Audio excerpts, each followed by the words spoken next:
তো বন্ধুরা আজকে আমরা কিন্তু পেয়ে গেছি সেই চাঁদপাড়ার ভাইরাল রাকেশ ভাইকে। রাকেশ ভাই কোথায় এসছো আজকে? এসছি গঙ্গা ন্যাশনাল বাসে, কিন্তু 1 টাকায় কচুরি পাওয়াচ্ছে মাত্র। 1 টাকায় কচুরি খেতে? হ্যাঁ, চাকদা রোডে কিন্তু পুরো একেবারে পাশে কিন্তু দোকানটা আছে। তুমি খবর পেলে কি করে? খবরটা পেলে কি করে? এসছি আমিও মোবাইল থেকে? দেখো না, লিখা আছে 1 টাকায় আমি কচুরি, কিন্তু 1 টাকায় কচুরি? 1 টাকায় কচুরি পাওয়া যায় একদম। তো চলো খেয়ে আগে রিভিউ দাও। এ কি কি দিয়েছে?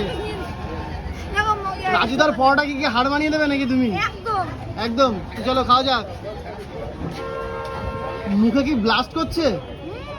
কথা বলবে? কিছু কথা বলবে? বলো বলো। আচ্ছা, চিবিয়ে নাও চিবিয়ে নাও।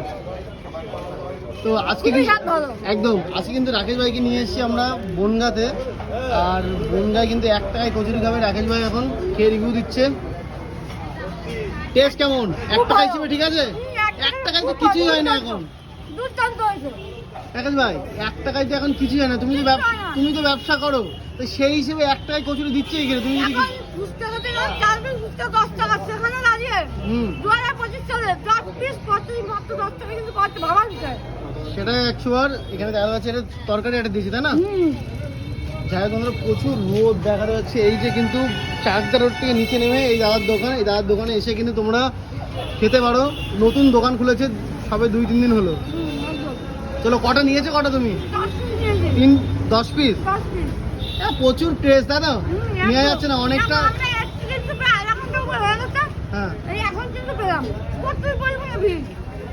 ওকে। 70 পিস, 80 পিস, সবাই এরকম পার্সেল নিয়ে যাচ্ছে, তো পার্সেলটা বেশি যাচ্ছে। ওকে, যাই চলো, আর কিছু বলার নেই। চলো তুমি খাও। ভিডিওটা ভালো লাগে অবশ্যই লাইক করবে। একদম একদম। Bye bye.